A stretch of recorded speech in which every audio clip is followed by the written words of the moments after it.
Future of Digital Platforms in Steel Industry. I request to join us on the stage Mr. Jacob Chacko, Chief General Manager Sales, Central Marketing Organization, SEIL, Mr. Stefan, Koch, Global Lead for Metals, SAP SE, and Mr. Brishketu Vatsa, Senior Director, SAP CX Pre-Sales, SAP India. This is dialogue on future of digital platforms in steel industry. So, thank you all, first of all, for turning in such large numbers. And I really feel privileged to invite two of the stalwarts of the industry to talk about the future. Not an easy topic to talk because future changes quite dramatically in the space of digital. And very important for us to be prepared, first of all, for the disruptions which are happening globally and obviously having a lot of Indian impact. So we will keep this a little engaging as far as I am concerned, because I believe a lot of you have got enough and more dump on technology and how perhaps a lot of KPIs can get impacted. We'll keep it a little futuristic since both of the industry stalwarts are here. We'd like to peek into what future lies for us and see how relevant can we make some of our current technologies for the future. So let me start first of all by asking Jacob sir, because I come from the place where Steel Authority has a plant which was in Bokaro. A long time back, I used to visit Bokaro Steel Plant many times because that was the only star attraction that we had in the small city Bokaro.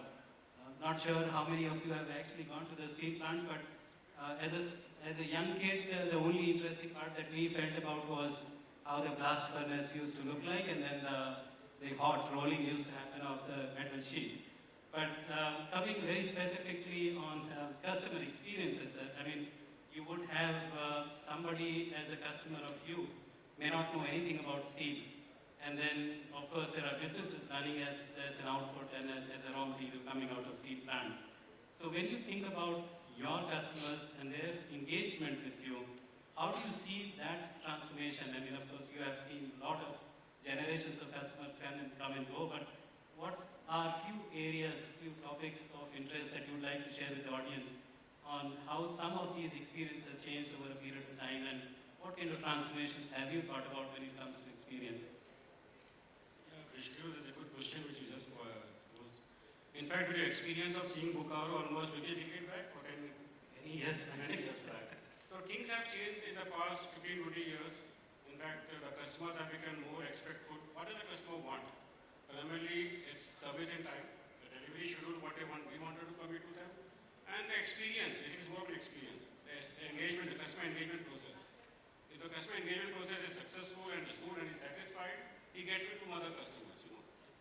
And we have hit a multitude of almost 5 steel plants. We have 5 steel plants and almost 36 outlets of sales and 38 branches, own mines, multitude of operations, the whole imports and coal imports and all these things. And we have a lot of customer base.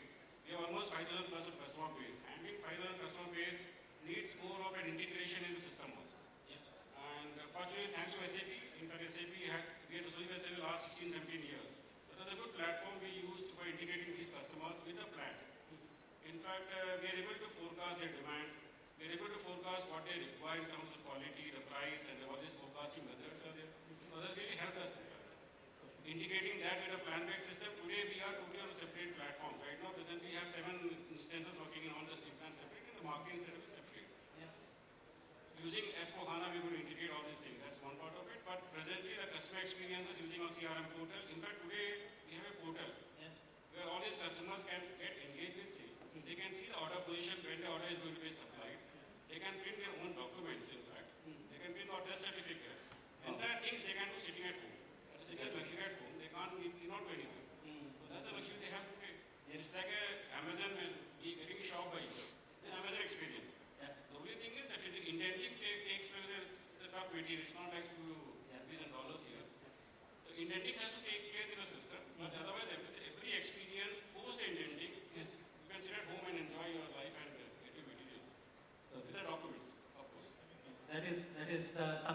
I've heard multiple times before, people calling Amazon-like experience. Maybe a question to you, Stefan, on when we talk about such materials, typical steel, very unlike some of the other segments or industries that we cater to from SAP point of view, where experiences are very different. Now, from your experience, how do you think SAP is poised to help, say, some of the customers like Mr. Jacob talked about? I mean, you have multitude, 5,000 different kinds of customers who are coming to you on portal, on interfaces like bots, which SAIL has already embarked on. What are your experiences on how, say, some of these digital technologies are helping customers? Not just, of course, you can bring the global experience as well. Yep. Thank you for having the chance to be here. As you explained, I'm working a global role, so I have a look into different, let's say, geographies, also different types of commodities and size of company. And what we have here, I think is a common pattern, so that you start with, let's say, the back office system, with an ERP system, and then you go into the front office towards the customers, and you move forward. If you look back 20 years, nobody cared about customers. It was just signing up the deals, who gets the steel, because there was an upswing. And then it got discovered, and SAP has really evolved along that, because it was like, okay, I have to be very good on execution, operation, etc. But nowadays, as you said, it's the Amazon for steel very often quoted, or I want to have a consumer-grade experience even in a B2B business, so why should I be feeling bad in the office and feeling well at home when I'm on Amazon? So there's companies are looking for that. And what you see is that they all have the approach to bring the data from your inside world, from your real world, as you said, the integration, and expose that to the external world so that you have a good experience. And that's something we support. I don't have to speak here because we heard that the whole day, like integration, the AMS example. We had multiple versions of integration that we mentioned here, also in the CX part. And that's where we have really embarked on as SAP. And that's also driven by the cloud, marketplace, different ways of interaction. And technology has evolved. So you had EDI connections to a couple of customers, sending fax and emails, and we have phone calls. And today you see really this platforms evolving where you can distribute data, multiple networks, that was also mentioned during the day.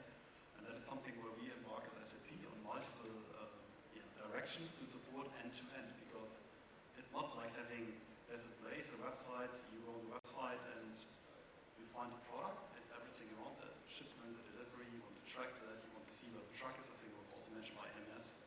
I want to see where my material is, and I think that is something we support by having multiple different options that you can connect together to have a really good experience, which is not necessarily only a, let's say, a shop commerce or something like that, but configuration, track and trace, logistics, material definitions.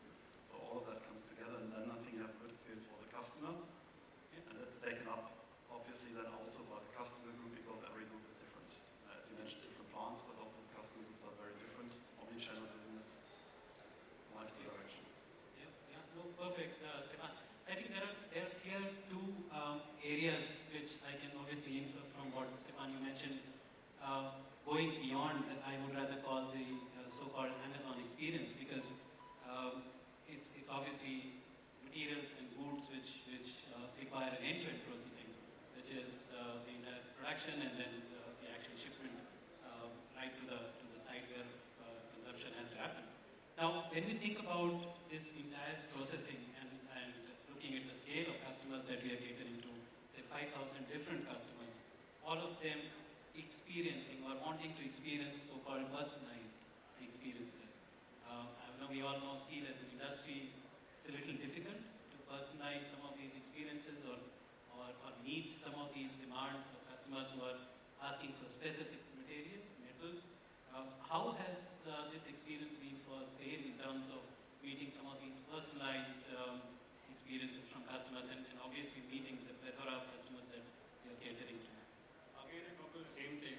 In fact, it's a distributed experience. Yeah. The total distributed. You have a CRM module where you have a feedback to the customers in terms of quality, what they want, or the size, what they want. Whatever, the entire thing is captured in the SAP CRM module. So you have a CRM which basically interacts with the customer, and the customer gives you feedback. That feedback mechanism, that again is starting with the feedback. The order is traced, and the entire the order process and tracking system, shipment, everything is there. The customer gets involved.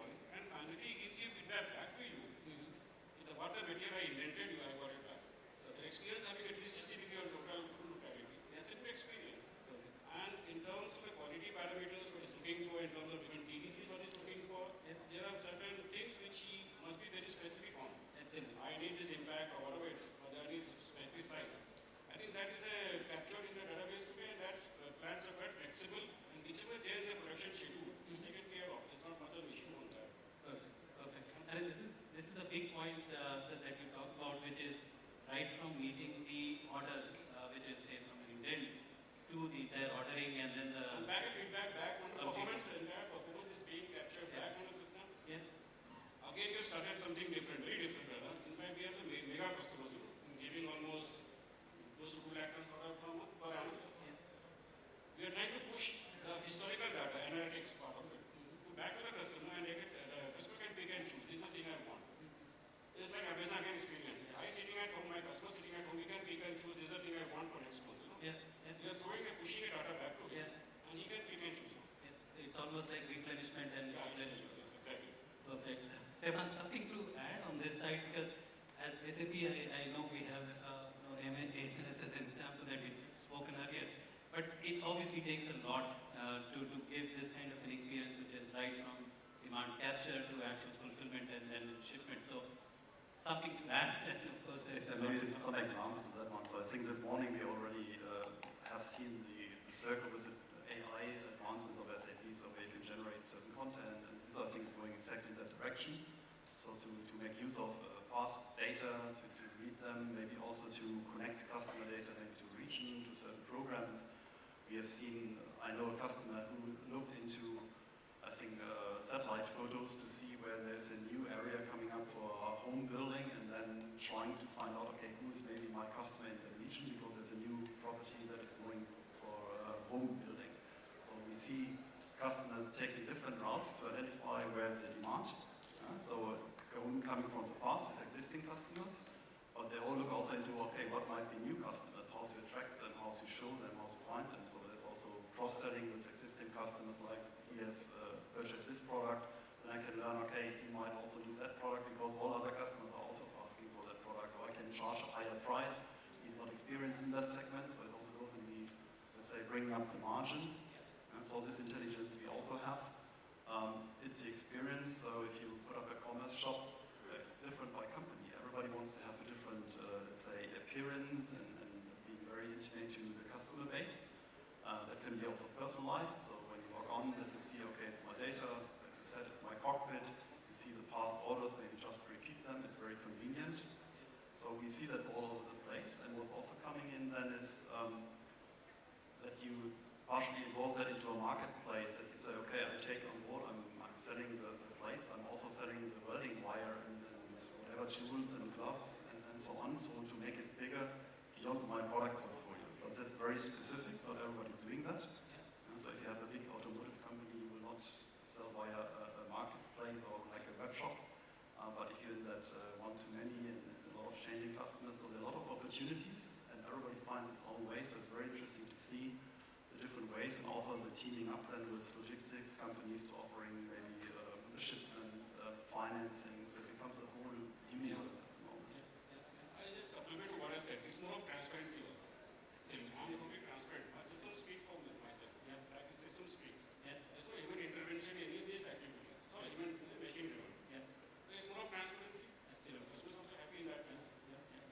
It's a great point actually, if you look at how digital is helping some of the organizations. First of all, I mean, not taking it too far towards sustainability and zero paper and the entire automation part, but I think what sir you rightly mentioned is the whole trust and transparency that you are able to deliver to your customers in terms of both on pricing and promise on deliverability.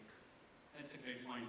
In fact, just a segue, Stefan, to what you mentioned on the marketplace, because in India we are of course seeing this new traction on democratization of marketplaces.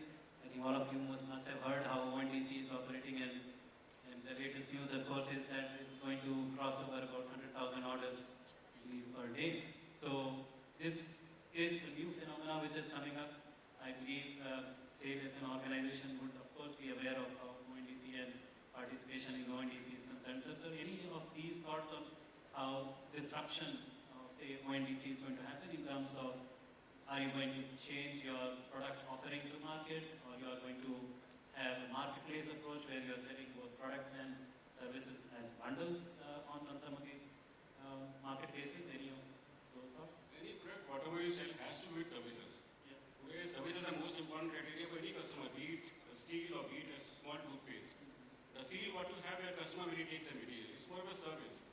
Be it a logistics support, be it a financial support, any support, whatever you give, that's service what you give to the customer. And that's a I need somebody wants steel at a faraway site. I have locations, almost 38 warehouses in the country. So he can go to any country, any location in the world, in this country, and have the experience of taking steel from that, even farther Guwahati, down up to Srinagar, or below up to Kochi, and this side up to Rajasthan, Jaipur. So material is available, that's one part. Number two is, he wants to sit at his own office and get a material. So we always provide logistics support to him. That's again a service to him. In the days to come, if you see, people may not require products. They may require solutions. Solutions in terms, these are particular small size I require or big size I require, one in a band shape. So gradually the experiences what people would like to have in a later point of maybe next 5 years down the line will be solutions. We are getting prepared for that also. And I just want to add one more small thing. And in terms of services also, we enabled a lot of things which are outside SAP also. But they are SAP enabled. Like my, all my warehouse operations, the truck driver can go and press the button of a places in a web bridge. It's automated. He can take out a human slip. You go inside. Again, there's a geo map. Materials are geo map. You can get it. Material, pick up the material based on geo mapping. Get an invoice and come back. There's again the same button. You go to see the airports. No? Yeah. You create your own this thing. Similar experience we have in a warehouse system today. This is again an experience what you have. We have an AI-enabled chatbot. I think in the steel industry we are one of the most. I think we are the only person who have an AI-enabled chatbot which are in the public domain. Entire documentation of a particular customer on a Vatsa we can have it. Again, this is an experience. That's the small services what we have. The ease of doing Ease of doing this, exactly. Absolutely. Stefan, anything to add on marketplaces? And because this is the new theme that we are having here in India, obviously picking up in a great way. So, any thoughts on how steel would be available tomorrow? And more than steel, what Sir mentioned is services on steel which are offered on marketplaces. It's an interesting discussion since a couple of years, and very often it says, oh, we want to create a platform or a marketplace. And the first question you have to ask is, okay, what do you understand as a marketplace or a platform? Because there can be 20 different meanings for it. We see companies really getting a marketplace in the way like, okay, I have an existing business, I do my job in a digital manner towards my customers. So I'm coming from an existing business and digitize what I have and bring that and let's say enlarge that with new capabilities like delivery tracking, like pricing, like having information ready. And so very often it's also quality information if engineers are checking. So to capture that demand. The other thing is that we see marketplaces coming up where in a certain region maybe different companies come together and try to set up a marketplace. But challenges in that context and very often, okay, how's the pricing done? How do you avoid that you do direct competition? Sometimes there are legal challenges on insights into pricing, etc. But this is something where you would say, okay, there's a marketplace independent of the producers, and you would trade like on Amazon. You are a seller on Amazon, and the Amazon is the marketplace operator for the steel industry, which is a total different game. And this is a digital game. It's not a steel producer at that time. And you could ask, okay, is it a steel company, a steel trader or not? Because in the end it would be just a pure digital business. And that is something we have heard today with Ariba, where we do it on the inbound side. And this similar models evolve. And it will be also a question whether you will see one marketplace, which I think nobody believes, but there will be multiple marketplaces or networks, business networks we call it, and at the end they have to interoperate. So I think one important topic is the standardization of data. So one big challenge is everybody here in the room will have a different master data model to describe the products. How do you match what you have to offer if you go to a marketplace? If you go to a fruit market, it's easy, it's the same fruit, you walk around, you have a look, but how do you do that digital? And that is why you see a lot of, let's say, discussions and also work spent on standardization of data that you can collaborate. And that will pave the way to the future in doing digital business, because nothing will work without standards to integrate. And that is what we see that customers are trying to do, to connect, to build networks, to build alliances, to drive that forward. And I think the same will happen here in India, that you see this moving forward on standards. Sustainability is the biggest driver at the moment, this kind of standards, because it's given from a legal perspective and also how to incorporate that into your shipments, for example. Perfect. I think we have just got time for a couple of more points. Maybe if I have to add upon some of these newer topics on how standardization and marketplaces are evolving. As a SAP, we are of course looking at technologies to build so-called taxonomy, as Stefan mentioned. Take up the rating on how, say, this, if, say, tomorrow this standardization could have been available. Would you see that SAP would be different in the way they approach the market, or would open up a new frontier of customers that you would like to go after? Standardization in terms of product, you see? Yes. Yeah. Most of these products are, in fact, as for industry standards in the steel industry, we say almost 60-70% products are standardized. The balance 40%, 30% are tailor-made. So there's almost 60% if it's standardized, and that's passed on historical data what we have. In fact, SAP provides a good platform to have a strong database. In fact, that is the strength of SAP. If you have a good database, you can standardize the entire scheme of things in the realm of documentation, in terms of supply of materials, in terms of production parameters, in terms of production also.